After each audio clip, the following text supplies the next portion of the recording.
अब इसका उल्टा कर लो, आपका सिर दक्षिण में कर दो, ठीक है? पृथ्वी का दक्षिण में आपका सिर कर दो, तो आपका सिर तो नॉर्थ हुआ और पृथ्वी का दक्षिण हुआ, साउथ हुआ। तो आपका नॉर्थ माने उत्तर और पृथ्वी का दक्षिण, ये दोनों एक दिशा में है, तो फोर्स ऑफ अट्रैक्शन काम करेगा, एक बल आपको खींचेगा। और अगर आपके शरीर पर खिंचाव पड़ेगा, मान लीजिए आप लेटे हैं और ये पृथ्वी का दक्षिण है और इधर आपका सिर है, तो आपको खींचेगा अगर कोई, तो शरीर थोड़ा सा बड़ा होगा। जैसे रबर खींचती है ना, इलास्टिसिटी, ऐसे ही शरीर में थोड़ा सा बढ़ाव आएगा। जैसे ही शरीर थोड़ा सा बढ़ा तो बॉडी में रिलैक्सेशन आ गया। आप अंगड़ाई लेते हैं ना, एकदम शरीर को तान देते हैं, फिर क्या लगता है? बहुत अच्छा लगता है, क्योंकि शरीर को ताना तो उसके बाद शरीर में थोड़ा बढ़ाव आया, आप बहुत रिलैक्स फील करेंगे।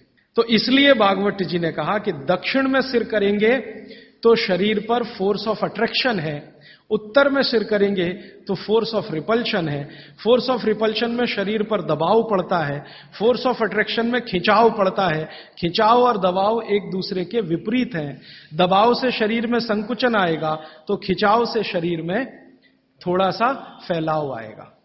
तो फैलाव है तो आप सुखी नींद लेंगे और उस पर दबाव है तो नींद नहीं है। इसलिए उन्होंने बहुत बेहतरीन विश्लेषण दिया है। यह विश्लेषण मैं मानता हूं जिंदगी के सारे मानसिक रोगों को खत्म करने का अकेला है सूत्र। नींद अच्छी अगर ले रहे हैं आप तो समझ लीजिए दुनिया में बहुत सारी चीजें आपके शरीर से बाहर। भोजन अच्छा है, नींद अच्छी है, और क्या चाहिए? तो आप नींद अच्छी लें, ब्रेन हमेशा आपका फोर्स ऑफ अट्रैक्शन पे रहे, इसके लिए दक्षिण में सिर करके सोना बहुत अच्छा, और नहीं तो पूर्व में करना। अब पूर्व क्या है? पूर्व के बारे में पृथ्वी पर रिसर्च करने वाले सब वैज्ञानिकों का कहना है कि पूर्व न्यूट्रल है। पूर्व जो है ना, न्यूट्रल है, ना तो वहां फोर्स ऑफ अट्रैक्शन है ज्यादा, ना फोर्स ऑफ रिपल्शन है, और अगर है भी तो दोनों एक दूसरे को बैलेंस किए हुए हैं। इसलिए पूर्व में सिर करके सोएंगे तो न्यूट्रल आप भी रहेंगे, तो आसानी से नींद आएगी और अच्छी नींद आएगी। पश्चिम का आप पूछेंगे जी, पश्चिम के लिए अभी रिसर्च होना बाकी है। भागवत जी मौन है, उस पर कोई एक्सप्लेनेशन देकर नहीं गए हैं, और आज का साइंस भी लगा हुआ है। कोई रिसर्च अगर आ गई तो मैं जरूर आप तक प्रेषित करूंगा। पश्चिम के बारे में सोने के हिसाब से वैसे तो बहुत रिसर्च हो चुकी है पश्चिम पर, वास्तु वालों ने बहुत काम कर लिया है कि पश्चिम में क्या होना चाहिए क्या नहीं होना चाहिए, लेकिन सोने के हिसाब से, स्लीप के हिसाब से जो सूत्र में बात कर रहा हूं, वो रिसर्चेस पश्चिम पर कम हुई हैं, पूर्व पर हो चुकी हैं, दक्षिण पर बहुत हो चुकी हैं, उत्तर पर तो सबसे ज्यादा हो चुकी है। तो ये तीन दिशाओं को ध्यान में रखना है सोते समय।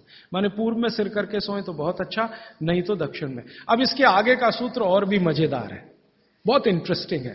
भागवत जी कहते हैं कि किनको पूर्व में सिर करके सोना और किनको दक्षिण में, उन्होंने कैटेगरी बना दी। तो वो कहते हैं जो साधु हैं, जो सन्यासी हैं, जो ब्रह्मचर्य का पालन कर रहे हैं, जो गृहस्थ जीवन नहीं जी रहे हैं, जो दुनिया की मोह माया से दूर हैं, इन सबको पूर्व में ही सिर करना हमेशा। और जो दुनिया चला रहे हैं, घर चला रहे हैं, गृहस्थी चला रहे हैं, परिवार चला रहे हैं, पत्नी के साथ रह रहे हैं, बच्चों के साथ, उनको दक्षिण में ही सिर करना। अब यहां बिल्कुल क्लियर हो गया, अब कोई कंफ्यूजन नहीं रहना चाहिए। आप जितने लोग हैं सब अपना परिवार चलाने वाले, घर गृहस्थी चलाने वाले, दुनिया चलाने वाले लोग हैं, तो आप तो आज ही अपने बेड की पोजीशन बदलो। दक्षिण में सबके सिर होने चाहिए बेड के।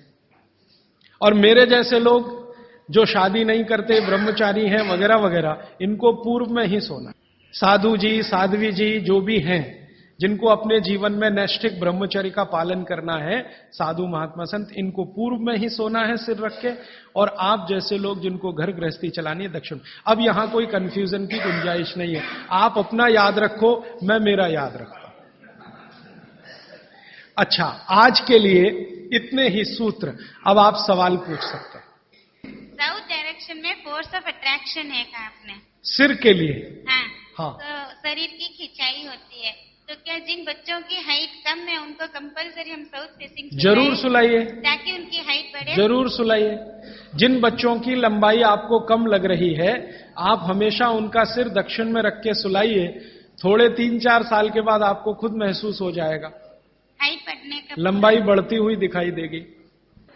राजीव भाई, कल जी। आपने बताया था सुबह उठते ही पानी पीना चाहिए, लेकिन जैन धर्म में ये बताते हैं कम से कम 48 मिनट्स बाद में कुछ हाँ, भी लेना वो चाहिए। बिल्कुल ठीक है। जो जैन इसके लिए दर्शन क्या में करना 48 मिनट का नियम है ना, सूर्योदय होने के 48 मिनट के बाद, वो बिल्कुल नियम सही है, पक्का है।